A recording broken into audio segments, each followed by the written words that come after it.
જય માતાજી। જગતમાં મનુષ્ય પ્રયત્ન ઘણો કરે, છતાં સફળતા ન મળે ત્યારે માણસ નિરાશ થઈ જાય। પણ ત્યારે કોઈ અલૌકિક તત્વનું શરણ લેવું પડે। શંકરાચાર્ય મહારાજે આ હિન્દુ ધર્મની ધુરાને ચાલવા માટે, દીપ પ્રજ્વલિત રહેવા માટે અનેક પ્રકારના સ્તોત્રો લખ્યા। શંકર ભાષ્ય લખ્યું, બ્રહ્મસૂત્ર શાંકર ભાષ્ય લખ્યું, વેદ પર વેદાંત પર લખ્યું।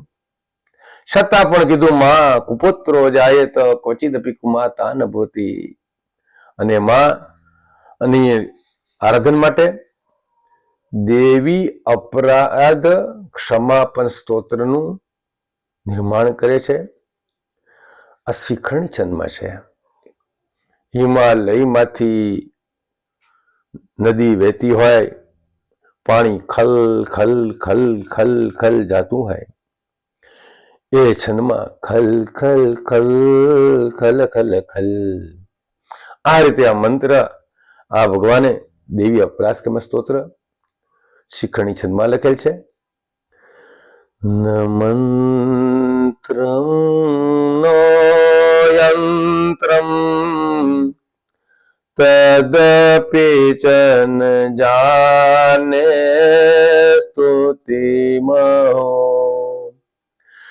ન ચાવાનમ જ્ઞાનમ તદપી ચ ન જાને સ્તુતિ કથા, ન જાને મુદ્રાસ્તે તદપી ચ ન જાને વિલપનમ, પરમ જાને માતા ત્વદનુસરણમ ક્લેશહરણમ, ત્વદનુસરણમ ક્લેશહરણમ।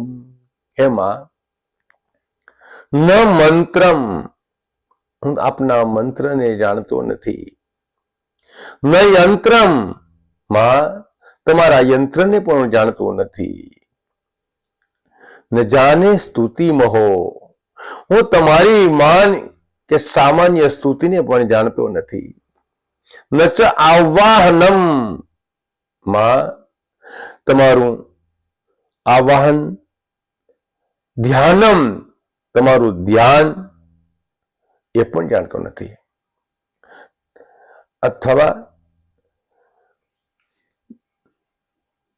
ન જાને સ્તુતિ કથા, તમારી કોઈ સ્તુતિ તમારી કથા એ પણ હું જાણતો નથી, માં ન જાને મુદ્રા, રાજોપચાર આદિ પૂજનમાં તમને આવાહન કરનારી મુદ્રા હોય છે, આવાહન મુદ્રા, સ્થાપિત મુદ્રા, સન્મુખી સુમુખી આદિ હું મુદ્રા પણ જાણતો નથી।